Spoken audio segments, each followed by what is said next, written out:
What is dimension? Dimension is a physical property which describes the way any physical quantity, means dimension एक physical property है जो describe करती है किसी भी physical quantity को. अब physical quantities जैसे कि velocity, acceleration, these are physical quantities. Quantity can be measured. अब physical quantity जो है, जैसे मैं velocity की बात करूँ तो velocity में मीटर पर सेकेंड उसका यूनिट है. तो मीटर जो है उसका यूनिट मीटर पर सेकेंड, तो इसको इस तरीके से ले लें कि dimension of velocity is one length and one time.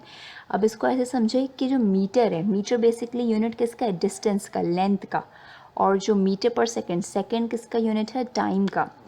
तो जिस तरीके से वेलोसिटी का यूनिट मीटर पर सेकेंड है, तो इस तरीके से जो वेलोसिटी की जो डायमेंशन होगी वो होगी लेंथ पर टाइम. और अगर हम बात करें डायमेंशन एनालिसिस की, तो डायमेंशन एनालिसिस रिलेशनशिप है बिटवीन डिफरेंट फिजिकल क्वांटिटीज़. अब वो कौन सी फिजिकल क्वांटिटीज़ है, वो तीन ही फिजिकल फंडामेंटल क्वांटिटीज़ है जो कि लेंथ, मास एंड टाइम है. अगर हमने किसी भी फिजिकल क्वांटिटी को डायमेंशनली एक्सप्रेस करना है तो हम यही तीन क्वांटिटीज़ यूज़ करेंगे, length, mass and time. Length के लिए हम कैपिटल एल यूज़ करेंगे डायमेंशन में, और टाइम के लिए कैपिटल टी यूज़ करेंगे, जबकि हमें पता है कि जब हम यूनिट में लिखते हैं तो इसको स्मॉल टी लिखते हैं टाइम के लिए. मास के लिए भी हम कैपिटल एम. डायमेंशन की तीनों quantities length, mass and time capital letters में यूज़ होंगी. और उसके अलावा कि डायमेंशन को हमेशा एक्सप्रेस करेंगे हम लार्ज ब्रैकेट्स में. इसके बाद है डिराइव क्वांटिटी यूनिट सिंबल्स. ये वही क्वांटिटीज़ है जिससे आप लोग पहले से फेमिलियर है. वेलोसिटी का यूनिट मीटर पर सेकेंड, उसका सिंबल मीटर पर सेकेंड, एक्सेलरेशन मीटर पर सेकेंड स्क्वायर, फोर्स का न्यूटन या फिर किलोग्राम मीटर पर सेकेंड स्क्वायर, एरिया का मीटर स्क्वायर एंड वॉल्यूम का मीटर क्यूब. इस तरह की ये और भी यूनिट्स हैं. खैर आप जो यहाँ पे डायमेंशन की फॉर्म में देखते हैं, यूनिट तो आपको पता है. वेलोसिटी का यूनिट क्या होता है, मीटर पर सेकेंड. मीटर के लिए हम क्या यूज़ करेंगे, लेंथ. तो यहाँ पर आ गया लेंथ. और टाइम के लिए हम क्या यूज़ करते हैं, टी. तो यहाँ पे आ गया कैपिटल टी. और टी के ऊपर जो पावर -1 है वो किस चीज़ को शो कर रही है, हम लिखते हैं मीटर पर सेकेंड. सेकेंड डिवाइड में आता है, डिनोमिनेटर में आता है. जब हम टी को न्यूमरेटर में लेके जाएंगे तो ऑब्वियसली उसकी पावर क्या हो जाएगी, माइनस हो जाएगी.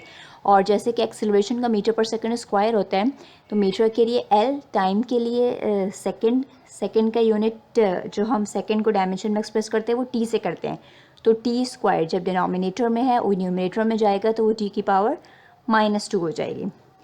फोर्स के लिए फोर्स F=ma होती है.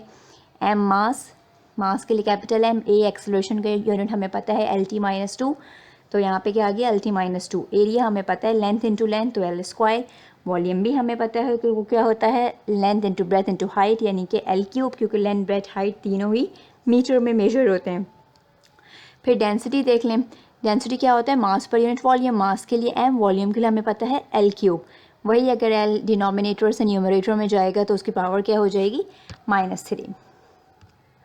अब इसके बाद ये डिफरेंट फिजिकल क्वांटिटीज़ है, जैसे कि अभी वही वाली रिपीटेड है कि एरिया का जो यूनिट होता है, एरिया का लेंथ इंटू ब्रेथ होता है, मतलब लेंथ इंटू लेंथ.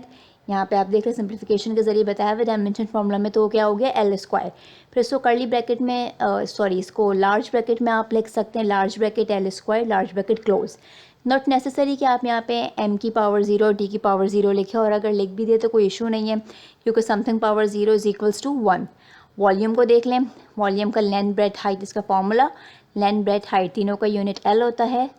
तो एल की पावर क्या हो जाएगी, 3 हो जाएगी. यहाँ ज़रा मिस टाइपिंग हो गई है कि एल स्क्वायर है, वो एल की पावर 3 होगी, एल क्यूब.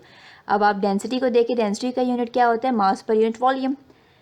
तो मास और वॉल्यूम के लिए क्या आ गया, एल की पावर 3, एल की पावर क्यूब. तो जब ये एल ऊपर गया तो इसकी पावर क्या हो जाएगी, -3. इस तरीके से ये पूरे चार्ट में और भी हैं, या आप लोग इसको देख लीजिएगा. फिर डायमेंशन में जो है हमारे पास वो और बहुत सारी चीज़ें आती हैं कि हम जितने भी आपके पास momentum, work, energy, kinetic energy, potential energy, इन सब की डायमेंशंस आप निकालते हैं. तो वो हम नेक्स्ट वीडियो में देखेंगे कि उसकी डायमेंशन किस तरीके से फाइंड आउट करनी है. पेपर पॉइंट ऑफ व्यू से बात करूँ तो डायमेंशन से कोई MCQ आ जाता है, या कभी कभार आपको डिफरेंट क्वांटिटीज़ दे दी, जैसे कि find out the dimension of the following force, momentum, kinetic energy, work done, तो आपने उसके डायमेंशन को फाइंड आउट करना होता है। काफ़ी आसान है। दूसरा तरीका इस तरीके से मतलब दूसरा मेथड ये है पेपर में पूछने का कि पूछ लेते हैं कि गिवन इक्वेशन डायमेंशनली करेक्ट है या नहीं। जैसे कि इक्वेशन दे दी आपको, first equation of motion v f is equals to v i plus a t, कि ये जो है v f is equals to v i plus a t ये डायमेंशनली करेक्ट है या नहीं। तो हमने इसकी left hand side equal to right hand side लानी होती है। इसको भी हम देखेंगे और नेक्स्ट वीडियो में इसको हम मतलब डिटेल में इसके ऊपर बात करेंगे।